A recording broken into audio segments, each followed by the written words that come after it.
The Rap Roundtable. The Rap Roundtable returns with another edition, another rendition, another installment of the vaunted Lunch Hour. It's your boy Jarv here alongside the Rap Snob, alongside the homie Mace. No Dini for this lunch hour. He has some personal business to attend to. So you got the three of us, 2/3 of the chatty boys and the Rap Snob. You know what I mean? For the people following in who are probably gonna ask about the Ransom Project, we're gonna be reacting and reviewing the Ram Project on Mondays live. So look out for that. Mondays live. We'll be reviewing and doing everything with Ransom Project. You know what I mean? We're gonna give it its just due. You know what I'm saying? So lock in with that. And chat, if someone shows up like halfway through this recording and they ask, it's up to y'all to let that person know that we said that we're gonna do it on Monday. Please. So everybody's locked in. Hit that like button. If you've yet to subscribe by now, please hit that subscribe button. And then after you're in the chat, run over to the comment section. Run those comments up to keep us in that good algorithm. Follow us on all social medias. Press pause on this. Go to all these platforms. Follow the Rap Roundtable at each and every one of those platforms. Do the necessary 300 likes. Follow us on the socials. All of these things are free. The things that are not free, the truckers, the hoodies are coming soon. Roundtablemerch.com so you can get these things. The hoodies are not out yet, but if you need a trucker, you know what I mean? Get the hat. Right, shout out to Miss LB. I didn't get to respond to her DM, but she gave us a great idea for a hoodie design, like the main hoodie, like to put something on the back. So I'm gonna screenshot that and send it to you on the group chat. It's a fire idea, in fact. Because I remember we were talking about it off air. I was like, we should put something on the back. We didn't know what it would be. Right. Just by chance, Miss LB might have given us a great idea. LB the legend. Shout out. Shouts to LB. Thanks. You know what I mean? Well, let's get into it. Steve Stoute is controlling the news cycle right now. Shout out to Shannon Sharp. This guy, he's mastering the interview game. He's controlling the space with some elite top tier interviews. And you know what? At this point, if you can't at least appreciate what Shannon Sharp is doing as far as, quote, a rebrand is concerned, moving on from Skip Bayless, becoming the top draw on First Take, now having the biggest podcast in America, arguably the world right now, with the views he's pulling in, the top tier guests he's pulling in. He's controlling the news cycle, and now he's talking about some raps in. And you notice something, right? How right after Stephen A. Smith said Eminem was better than Nas, what does he do? He shows up in Queensbridge. Wow. He gets Nas on the phone. You know what I mean? Crazy. I like how this is playing out. I mean, it's almost as if Stephen A. had to drop that the Steve Stoute interview was coming, or it was just happenstance, or dare I say Shannon Sharp just knows how to play the game. Well, my partner's talking about some rap. Oh, I got Steve Stoute. Let's ride around and then go to Queens and pull up on Jungle and Queensbridge. You know what I mean? Get Nas on FaceTime. You know what I mean? But let's get into the Dame Dash and Jay-Z of it all first. Dame Dash, you know, for better or worse, is who he is. And when he's going on his rants and he's talked about people in the industry, he's mentioned Steve Stoute as one of those guys that names taste very nasty and Dame Dash's mouth. When he talk about Steve Stoute, it's nasty. You know what I mean? Yeah. Steve Stoute said a lot of things that a lot of people have said about Dame as far as who he is as a professional, who he is as a businessman, and who he is as a man. When you hear Steve Stoute's comments to say the Rap Stop, you see what he has to say. Like, where do you fall with that? Are you team Dame or you team Stoute? Where you at? I mean, I'm not gonna claim a team here. You know, what I mean? I was trying to corner you. I'm not gonna lie. But if I had to say like who or what I believe in this situation, I probably believe what Steve Stoute was saying on Club Shay Shay.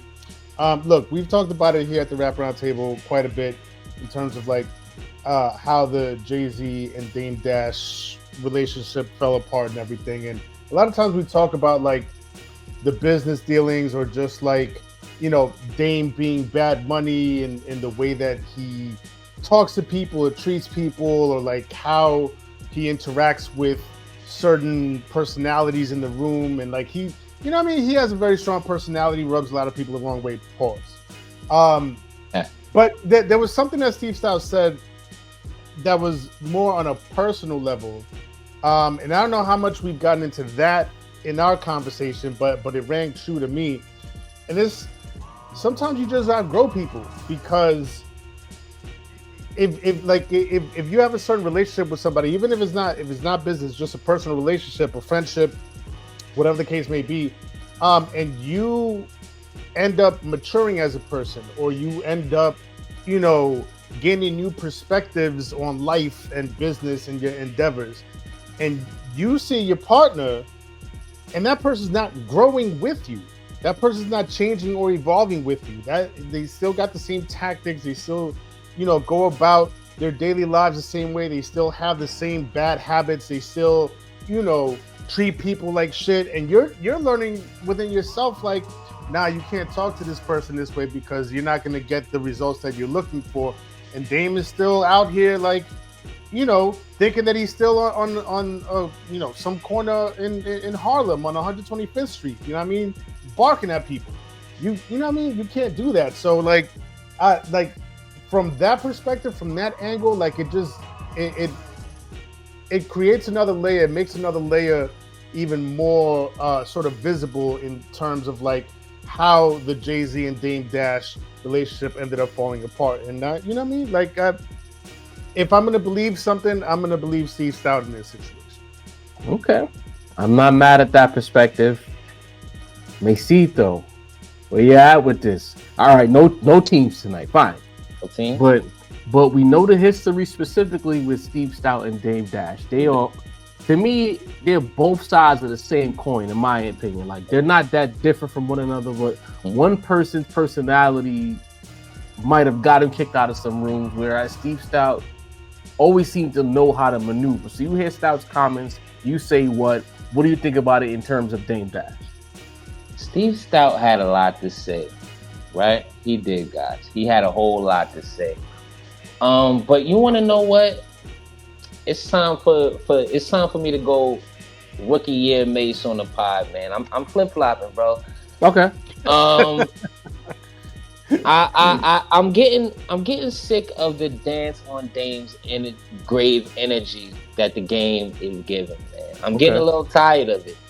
I feel like, you know, and I know longtime watchers of the pod might think I'm Harlem shaking right on the grave with him. You know what I mean? I said some inflammatory things about Dame Dash. So much so that somebody in the comments asked would I say that to his face one day. You know what I'm saying? Like would you say that to him? You know what I mean? I don't know, maybe. But listen, man, I'm getting tired of it, bro. I'm getting tired of it. From our point of view, I always feel like no matter how passionate we all get about something, we all coming from an observer point of view. These people that have dealt with Dave, you know, Steve Stoute, Lyor Cohen, you know what I mean? All types of people just going in interviews and acting like, you know, and I get Steve Stoute after the things he said was being very complimentary on Dame's intelligence. You have to be, because you know his track record speaks for itself. You know what I mean? His talent. We all know Dame balked on a lot of niggas. You know what I mean? We know that. You know, so what he's saying about, you know, nobody wanting to work with him, that's something we've all kind of dealt with, right? Like we all know that one guy who was like, yo, no matter, you know, he might be the nicest dude you play ball with, he take too much shots. You know what I mean? You know, he's the best dude in the office, but he always call out. I get it. You know what I mean? But it's like, y'all gotta chill. Like y'all acting, y'all. I'm ready for people to say no comment when it comes to Dame. And Dame, you have the opportunity to do the greatest thing ever right now. Like I get it. I think he already mentioned that he slapped. You know, he like Steve Stoute didn't have this to say when I slapped him last time I seen him. Dame kind of already semi, you know, commented on this, you know, on an IG comment section, I believe. But Dame, you have the opportunity to go to Shannon and have the best interview on Shannon since the best interview on Shannon, okay? Give us Cat Williams Part 2. Go on Club Shay Shay and give us the best interview we've ever seen. I get Dame likes to do everything through the new network these days, his own thing that he's doing. But Dame, go on Club Shay Shay and let the hammer go, bro. Fuck it, man. I'm ready for that. And you know what? As far you know, I didn't have that on my to-do list when we came into this pod, but Mace, you landed it, because if you think about where Shannon Sharpe is position-wise with the Club Shay Shay platform, in the path Dame Dash has been walking throughout these pod interview after pod interview after pod interview.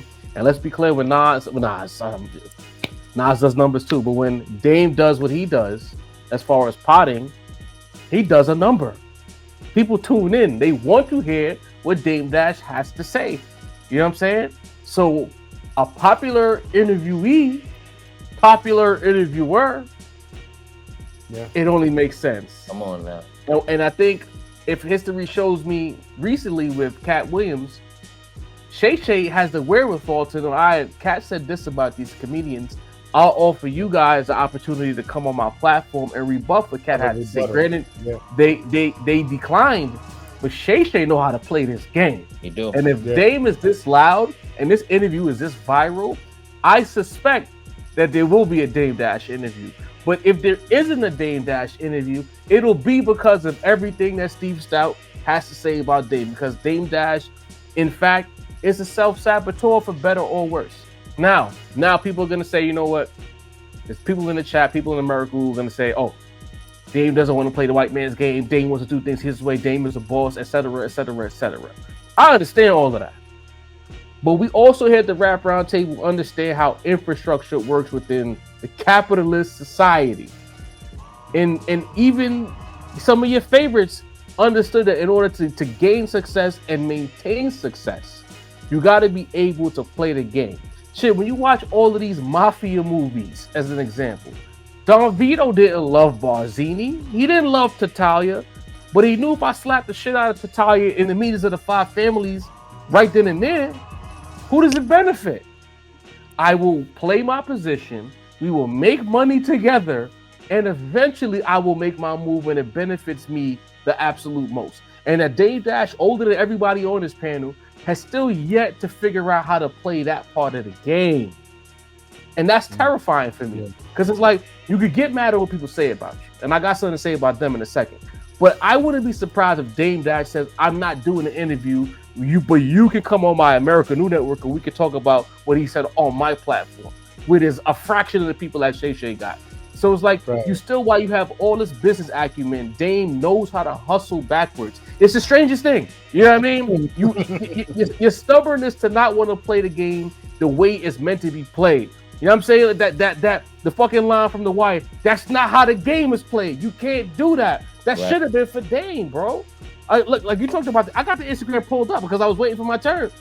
He posts a clip with this guy, Steve Stoute, and he says, this is the reason I had to smack the shit out of Steve Stoute a couple years ago, because he's always speaking on other men's business.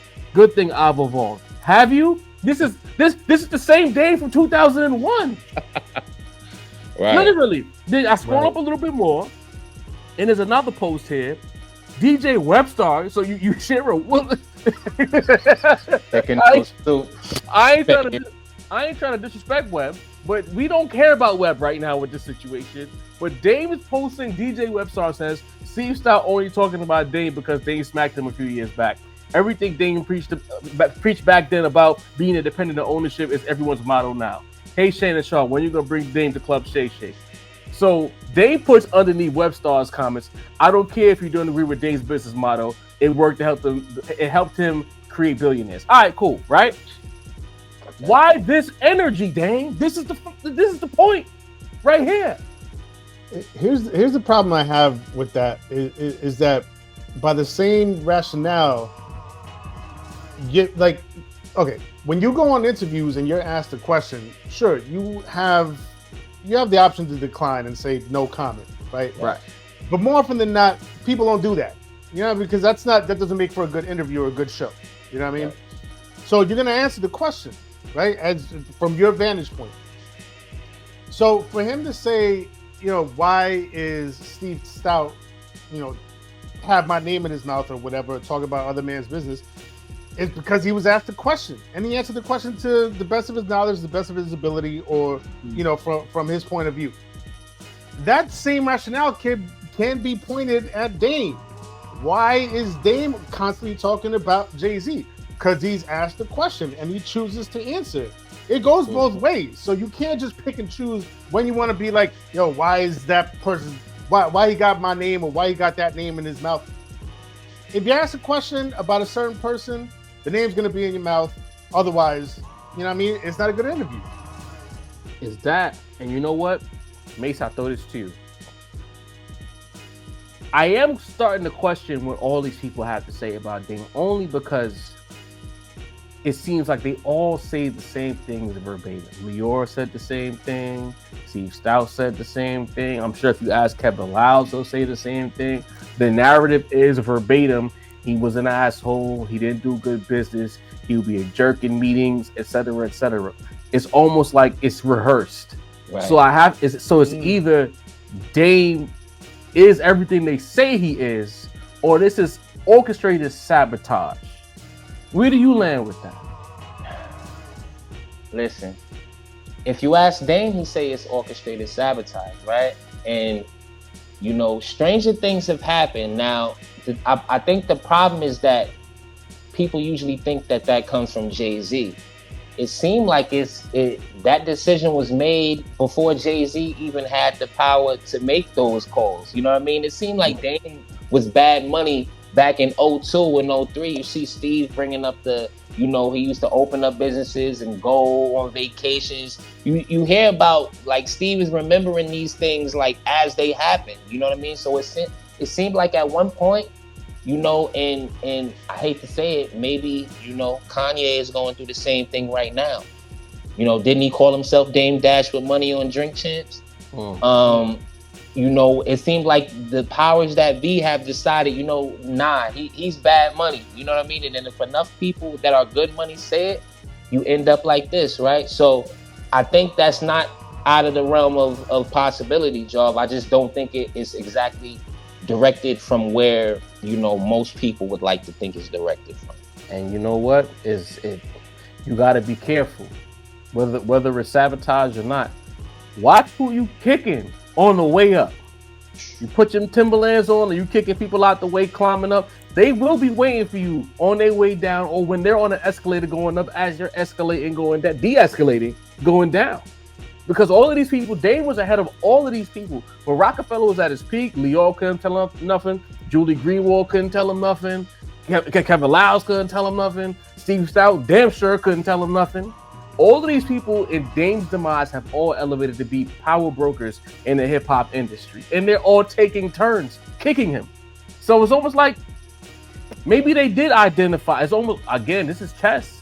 Business is chess. They identified Dame was the weak link in the Rockefeller army and said, if we remove him out the equation, we can get Jay-Z and we can make billions with this guy, but we got to get him out the way.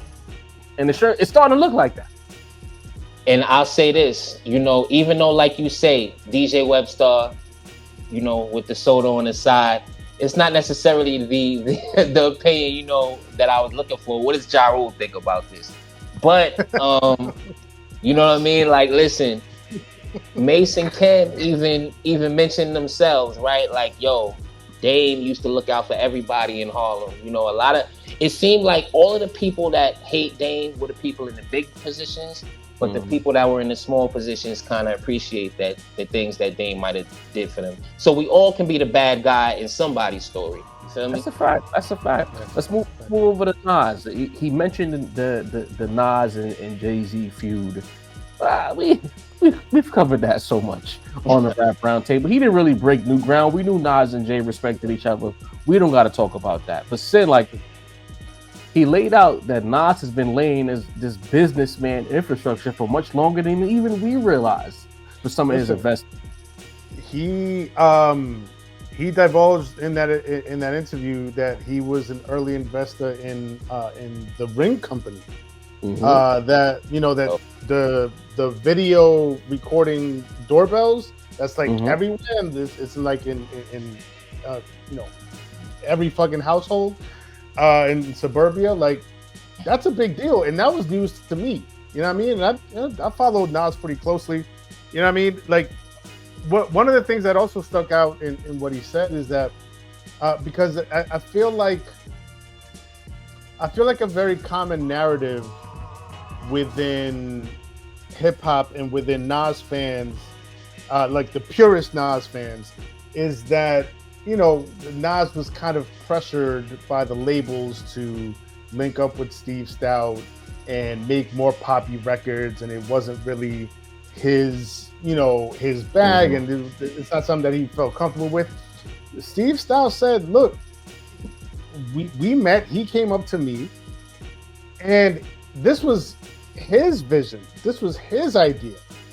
He said that basically laying out like he made Illmatic, and very proud of Illmatic, but that he still wanted to try new things. He wanted to try new sounds.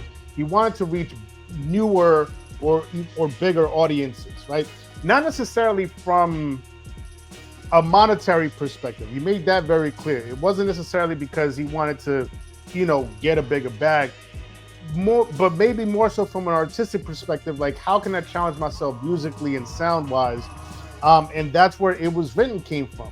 You know what I mean? From linking up with Steve Stoute and through him getting with Trackmasters. You know what I mean?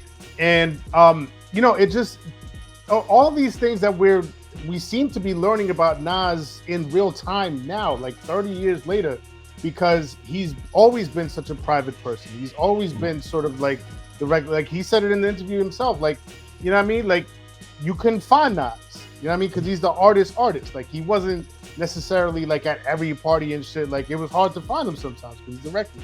So now, some 30 years later, maybe now when he's finally, I don't know, we've talked about it here at this table, like there's an extra level of comfort in his own skin that Nas has today that we haven't seen ever in his career, you know what I mean? And so now we're learning all of these things about Nas, how, things that he spearheaded, things that he actively sought out. It wasn't, somebody else's idea. It wasn't like, yo, Nas, like, you should do this, you should do that. It came from his own mind. It was his own doing, and he put his right foot in front of his left foot to get to where he's at today. And what Steve Stoute was saying in the interview just shows, it brings that more into fruition today than anything else that we've heard recently. Mesito, were you stunned to hear that Nas is an even bigger businessman than given credit for? A part of me felt like Steve Stoute was probably sharing too much. Like, did you get clearance to say this before you went on this pod? You know what I mean? Right? You're ruining my reputation. Word. Listen, man, I always tell niggas, like, people love to act like. Wait, we have a technical difficulty. What did you say, Mace? I don't know. Nah, go ahead. Listen, niggas always act like Nas is just some dusty moccasin wearing, like, corny, dude. Listen, man, Nas. I always say Nas and Jay-Z are more alike than y'all think. Take away lyrical content and concepts in rap style. Nas is a fly, get money New York nigga. Queens get the money, bro. Like, Nas, you know what I mean? Nas you heard what they say in the Queensbridge Bronx. Nas was coming through with the fly Lexus as soon as Illmatic came out, bro. Like, so I don't even know why. Listen, I'm impressed, but I'm not surprised because that's that. Listen, I hate for y'all that don't know. That's how New York give it up, man. Of course, you know what I mean. Nas always been about his bread. You know what I'm saying? Like, at the same time, he could have integrity as an artist. That's not mutually exclusive things. You know what I'm saying? So, of course, you know what I mean. I always say, listen, man. There's Nas fans who on the verses they want him to come out to New York State of Mind. I want him to come out to Hate Me Now. You feel me? Big QB chain. You feel me? So I'm proud of Nas. You know what I mean? But listen, I'm proud of Nas, but I'm not surprised. That's New York get the money, bro. Like, yo, can we? Like, what the fuck is going on? Why are we? We talking all shit. Esco got a casino. Jay bringing one. You know what I mean? Like, come on, man. Come on, Lil Baby can't fill up concerts, man. You feel me? You right. You absolutely right. You know what I'm saying? What? Yeah. I mean, hey, the New York niggas getting too loud now. Leave the South alone. But anyway, they get me, man. Here's the thing.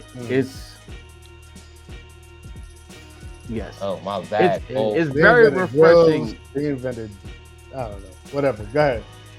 I don't think Nas would even be this comfortable talking about himself. So I think if there would be a voice in this parallel universe, his Dame, essentially, Steve Stoute, would be the person to, speak for him and shed light on things in his career that we might not have been familiar with. This man Nas been planning this shit out. I might not be as loud or braggadocious as my number one counterpart, but I'm gonna do the same shit he did. I'm gonna move in the room with these vultures. He got himself a Horowitz based on what Steve Stoute said. So he's kind of dealing with the same kind of people that the Jigga Man is dealing with, because you got to deal with them to get ahead. That's just the way that infrastructure is operated. The higher up you climb on the financial rung, you got to deal with them, and that's not no surprise. You know what I mean? Don't come in here with all that anti-Semitic talk. It's nothing to do with that. We just know that, in my opinion, when it comes to the business world, they are top tier power brokers.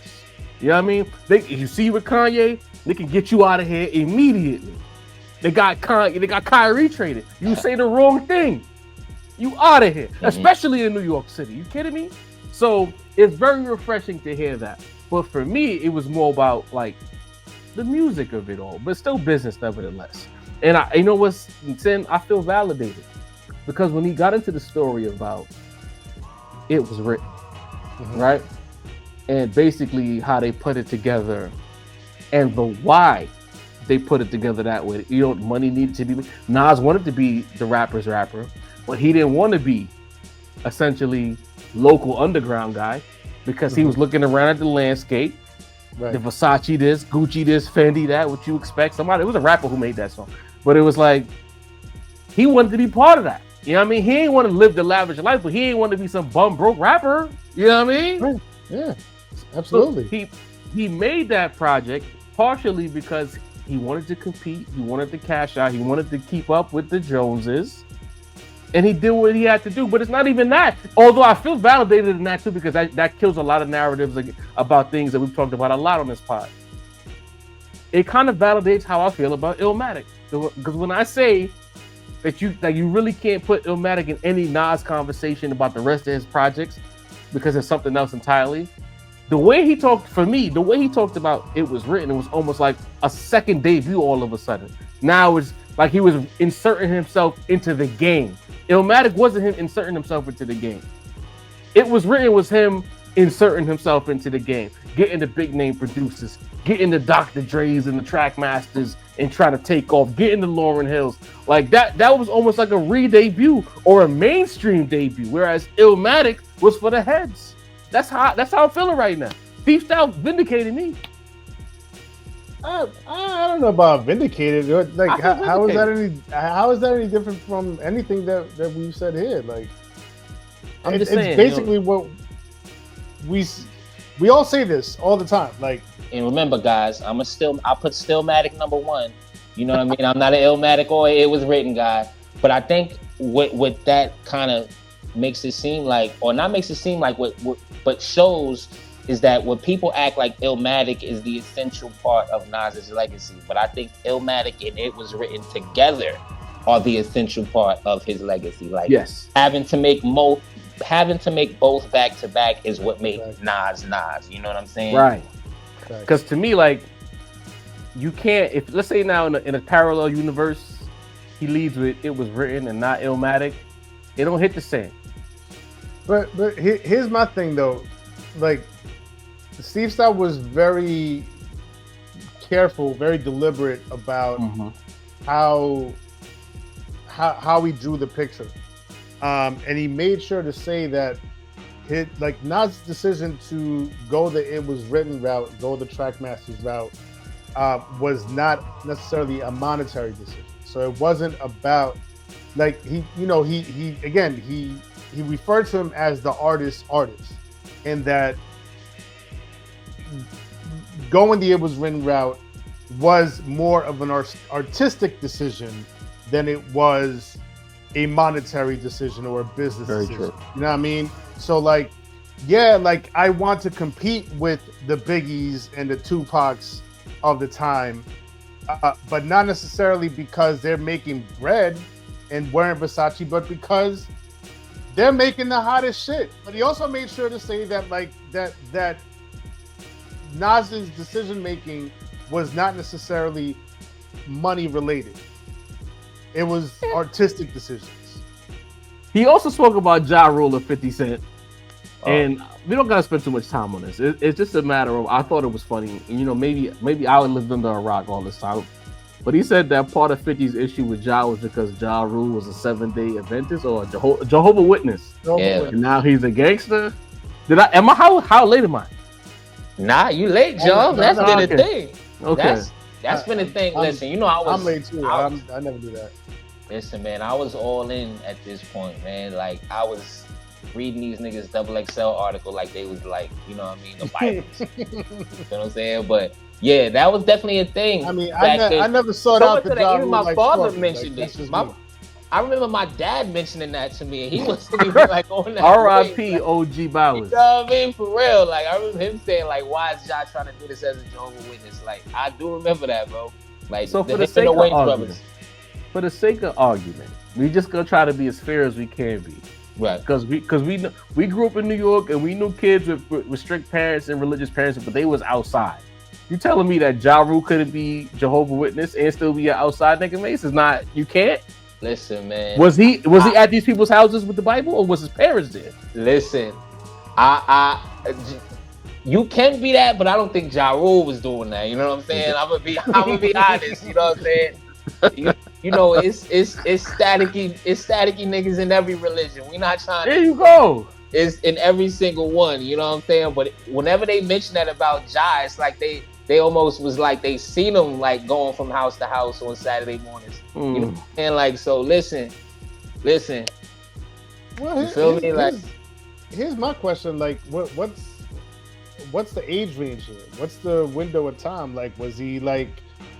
Did he grow up and was he like a 12-year-old when he was a Jehovah's Witness, or was he like grown at 18 still Jehovah's Witness, going door to door with the little pamphlets and shit? Was he screaming murder with Jay-Z on Can I Get Her than going to Bible study or go to somebody's crib? I need answers, bro.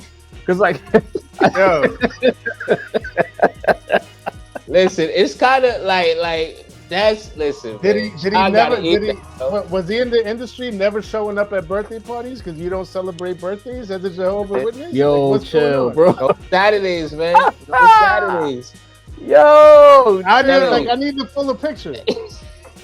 Because if he was like Ja 7, Rule's birthday is actually on February 29th, so he's only had about 8 in his whole life. Nah, we're going too far. You know what I'm saying? Wow. You know, he don't have to worry about that. You feel me? Exactly. You know what I mean? So I'm just saying, like, if he was like every 4 years, if he was like 7 doing this, then right. So what? He morphed, he rebelled into street nigga Ja.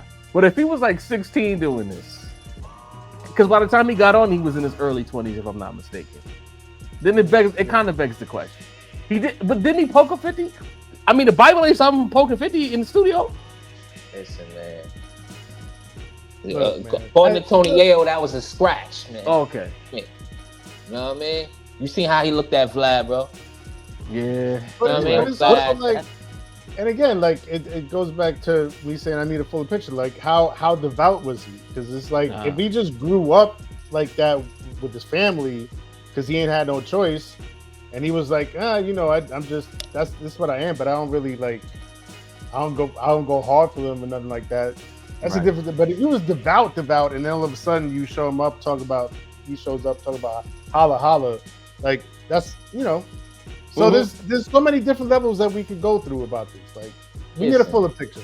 That's what I'm saying. And Ja Rule is just a punching bag, because at the end of the day, we seen P in them Michael Jackson clothes, and we still want to hear about stabbing nose bones. You know what I mean? We let Tupac hit him up, even though he was in dancer school himself. You know what I'm saying? I seen the brownstone that Biggie grew up in. It did not look like a one-room shack, but I still want to go listen to Life After Death. You feel what I'm saying? So it's like we let other people get a pass, but come on, we gonna give Ja Rule. And I'm sure a lot of motherfuckers grew up in Catholic school.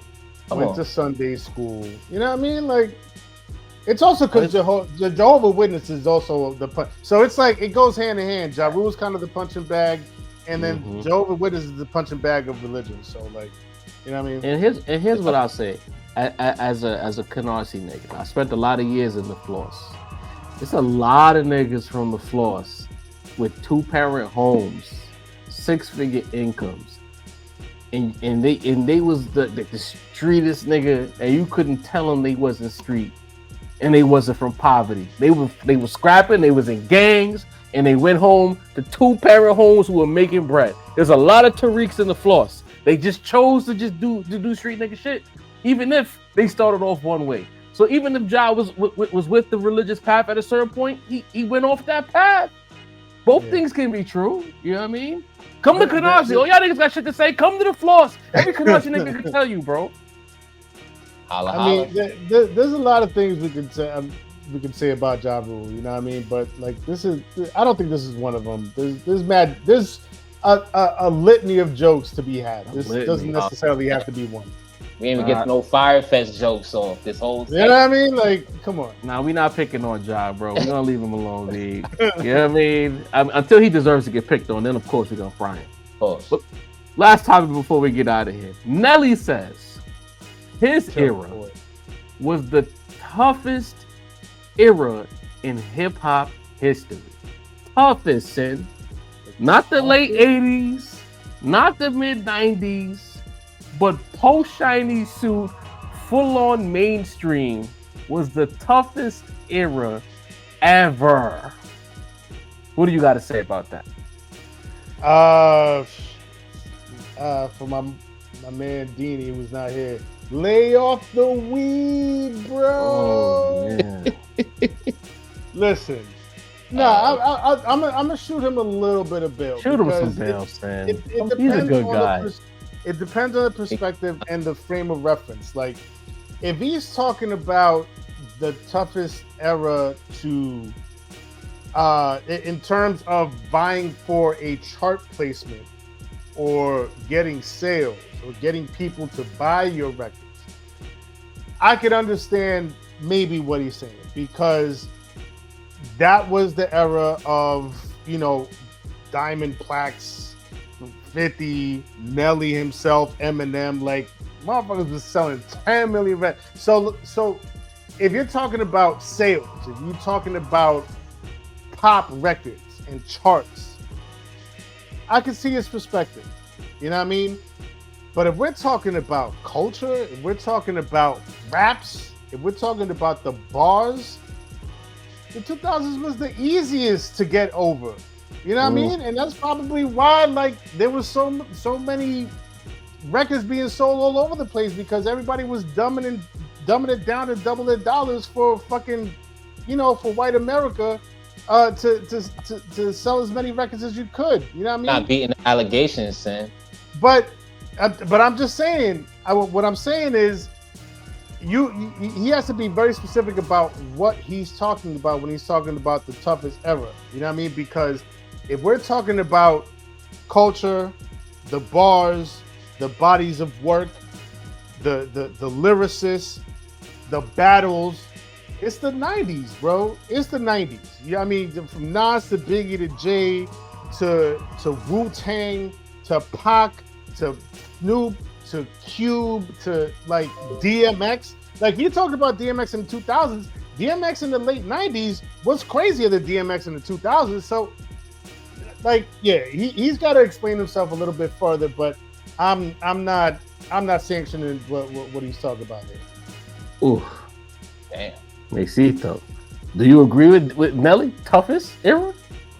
Well, he didn't say the toughest to do what, right? Nelly was never a rapper's rapper. You know what I mean? Not even though he did beat KRS-One in a battle. I ain't hold you. Let's not do that. I'm not gonna hold you, bro. Hey, that happened. It happened, bro. We saw it. For better or worse. We're not doing it happened, man. You know what I mean? So no question is battle records. You know what I'm saying? You know, he 1-0. You feel me? Kendrick ain't getting the ring yet. That was for you, Dean.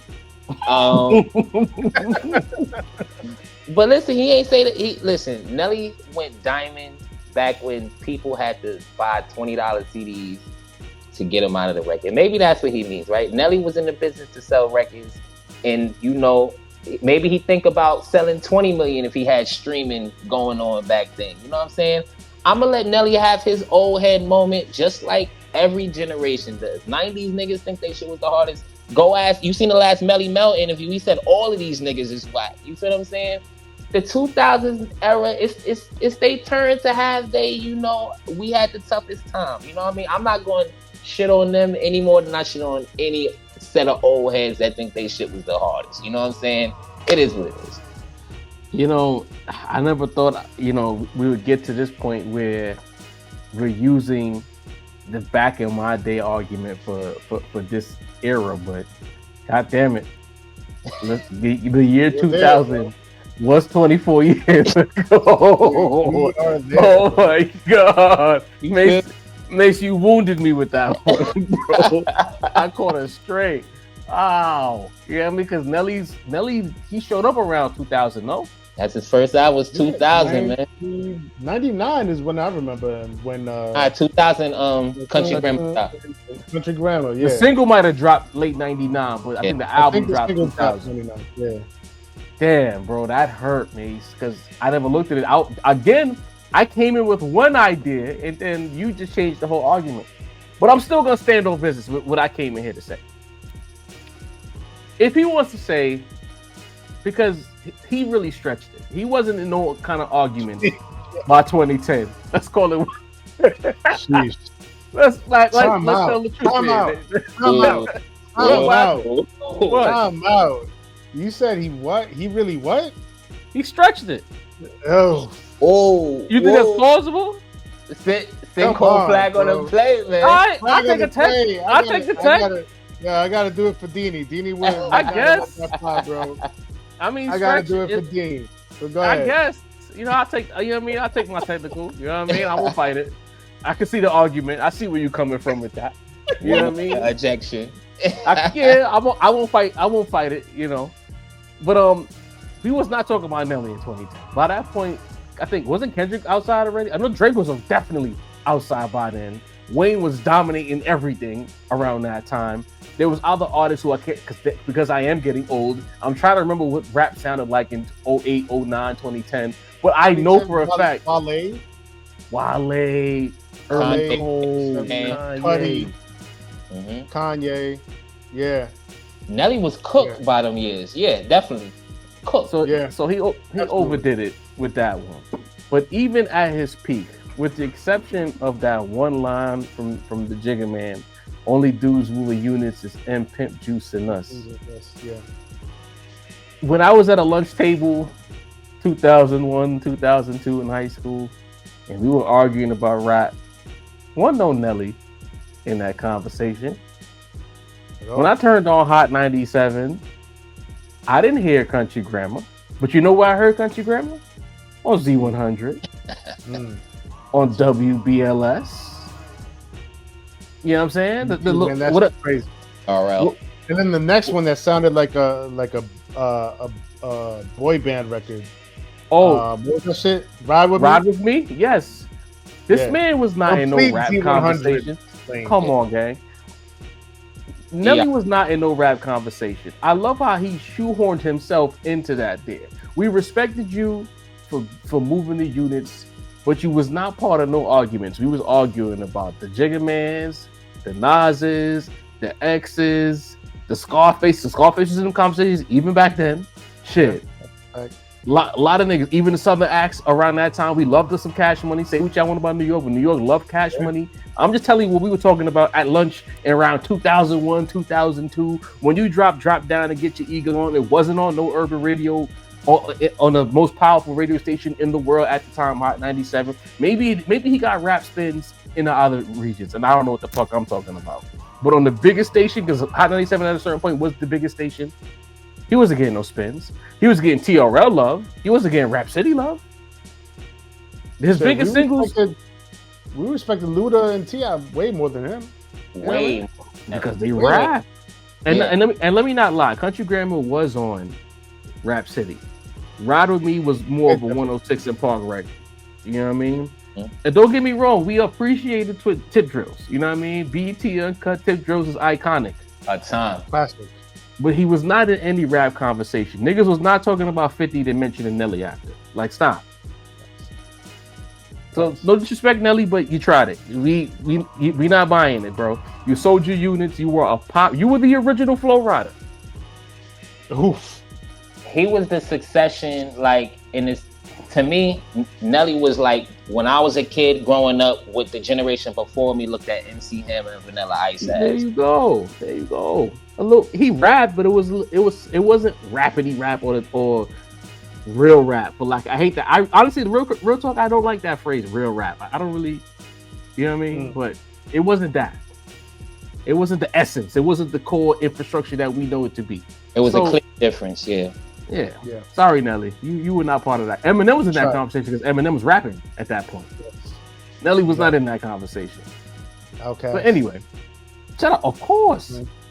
You know, say what we want about Outkast up until Speaker Box Love Below, but them boys, everything they did it with the bars. Like we kill 3 Stacks all the time, but I don't think it's said enough that they did everything they did as a musical act, rapping at a high level. Asshole. Yeah, both of them. Shout out to the Dungeon family during that time. Like all them dudes was fire. I love CeeLo before he changed into whatever he changed into. CeeLo was one of my favorite acts. I love Auntie Gipp before he switched it up. You know what I mean? To the front in New York. You know what I mean? It's gonna be free smoke for Gipp every time. I don't like that guy. You know what I mean? Because you don't like New York, I don't like you. That's just those are the rules. I didn't make them. But anyway, this is the lunch hour. We'll leave it right here. No one's getting fired this episode. You know, we didn't go over an hour and 15, hour and 20. A nice, cool, brisk lunch. Maybe for the people who are on their diets or they you know, they doing their Lent thing and they can't eat meat on Friday. They have a little light fish sandwich or something. Here you go, a light lunch hour from the Rap Round Table. Mexito. Salad. You know what I mean? Come on now, take us home, man. Hey man, that's the homie Job, the point guard. That's what they call him on my block. That's Sincere the Rap Snob, super producer, in case you didn't know. Shouts to Deanie, you know, the chef. He's off doing his thing right now, but the spirit is with us. I'm your boy Macito, and this is the Rap Roundtable. We out of here. Yes, sir.